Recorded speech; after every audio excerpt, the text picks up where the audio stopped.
Next up, we're cooking for a squirrel, but not just any squirrel. Twiggy is a world-famous water skiing squirrel, and since my friend Mark is a huge fan of squirrels, I invited him to cook with me. It's wild, the water skiing squirrel has a tour bus. To be clear though, we're cooking for the squirrel, not cooking squirrel. I got all the stuff squirrels like. Beans, avocado they love, carrots. Wow, this is a meal. Their favorite is acorn squash. Really?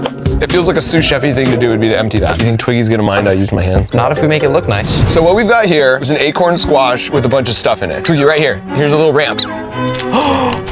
He gets it and then comes for protection. I've peeked. Mark, are you taking a selfie? Did you Sorry. ask first? No, I just did it. Which animal's next? Next up is a parrot named Einstein the Talking Parrot for obvious reasons. Morning. Now Einstein, what do you want for lunch? Pizza. I know that sounds like a fake robotic voice, but this is Einstein's actual voice, and since his owners told me he also loves corn, we're gonna make him some corn pizza. What are you doing? I'm torching the corn. This will give some really nice flavor to your pizza. And provolone. Even when I make pizza for myself, I like using different blends of cheese because it makes it a whole lot more exciting. Einstein, you can't get full before the meal. Quiet. The cheddar's been grated, so now I just gotta finish up the provolone, and then we'll toss it into a bowl so we can start rolling out our dough. Let me burn. To assemble the pizza, I'll flour my cutting board and stretch the dough to make a small parrot-sized crust. Then I'll top this with a sauce I made from bell peppers, sweet potatoes, and beet juice, and we'll finish by adding on our blend of 2 cheeses. Einstein, one more piece of cheese? As well as our corn pepperonis and a bit of fresh basil. And now, it's ready to bake. What are you cooking? Yeah, I'm gonna cook it. Here it is, Einstein. What do you think? Yeah, cool. That's exactly right. Is it good?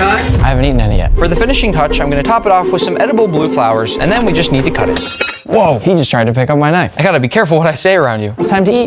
Come on. There you go. Oh, yum. How is it? It looks like you like the crust better than the pizza. Most people aren't like that. You know what I like about the way that Einstein eats is that he goes kind of back and forth between the crust and the actual pizza. Why don't you take the rest of this to go? The blog. We're moving on to cook for these cute little monkeys called capuchins, and they have the same digestive systems as us humans, which means I can make them a burger the exact same way that I'd make myself a burger. I'm gonna start by toasting off my buns while we come over here to prep our patties. I'll season these up with my Osmo Signature steak seasoning. They're the best seasonings in the world, and if you won't take my word for it, just wait until you see how much the monkeys love it. Aside from the steak seasoning, we also have ones that are perfect for chicken, seafood, vegetables, and even a plain old salt. And you can find all of them on our website or at your local Walmart. So if you haven't tried them yet, make sure to go get some Osmo once you finish watching the video. By now, my buns should be nice and toasty, so I'll take these off the heat and now into my pan with a bit of oil. And once that gets nice and hot, I will lay it down away from me, and I'll press it down since burgers always get so much smaller when they cook. I'll go for the flip, and then immediately add down that cheese and lid on. Once that cheese is nice and melted, we'll plate by going bottom bun, patty, a little bit of ketchup, a little mustard, 3 pickles, lettuce, tomato, and our top bun. Since there are 4 monkeys, I'm gonna cut this into 4 even pieces. We definitely don't want them fighting over the burger. I'm gonna put on my hat so they don't pull my hair. And then, let's bring in the monkeys.